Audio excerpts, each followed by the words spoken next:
CBSE में सबसे ज्यादा बार पूछे जाने वाला जो एमसीक्यू है आज आपके लिए लेके आए हैं। ये जो एमसीक्यू है वो क्या है, if alpha and beta are the zeros of the polynomial x square minus 5x plus k such that alpha minus beta is equal to 1, find the value of k। तो जो क्वेश्चन है उस question के अंदर अगर हम ध्यान से ऑब्जर्व करें इस क्वेश्चन को, तो इस क्वेश्चन के अंदर हमें पता है कि जब भी पॉलिनोमियल गिवन होता है तो अल्फा प्लस बीटा होता है सम ऑफ जीरो, जिसकी वैल्यू होती है माइनस का b divide by a। According to this is our ax square plus bx plus c। तो जो b की वैल्यू है वो हमारे पास माइनस के 5 है, देन माइनस में b की वैल्यू माइनस के 5 है डिवाइड बाय a की वैल्यू x स्क्वायर के आगे का कोएफिशिएंट कितना है 1 है।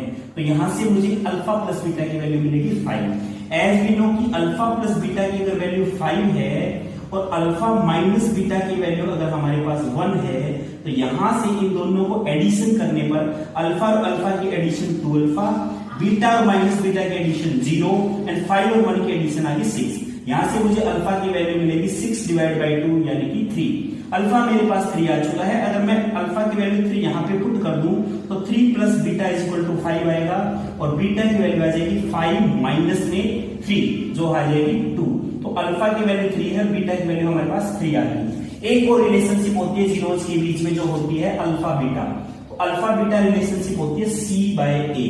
तो अगर मैं अल्फा बीटा की बात करूं तो अल्फा बीटा c की वैल्यू हमारे पास कितनी है, यहाँ पे k है, तो k डिवाइड में a की वैल्यू 1 है, यानी कि जो हमारा अल्फा बीटा है वो किसके बराबर आ गया, k के बराबर आ चुका है। और k जो है वो निकालने के लिए हमें अल्फा और बीटा की मल्टीप्लाई करनी है, तो इन दोनों की मल्टीप्लाई 3 टू 6 आ चुकी है। देन k की वैल्यू हमारे पास कितनी आ जाएगी, 6 आ जाएगी, जो हमारे पास ऑप्शन नंबर डी है वो हमारा करेक्ट ऑप्शन हो जाएगा।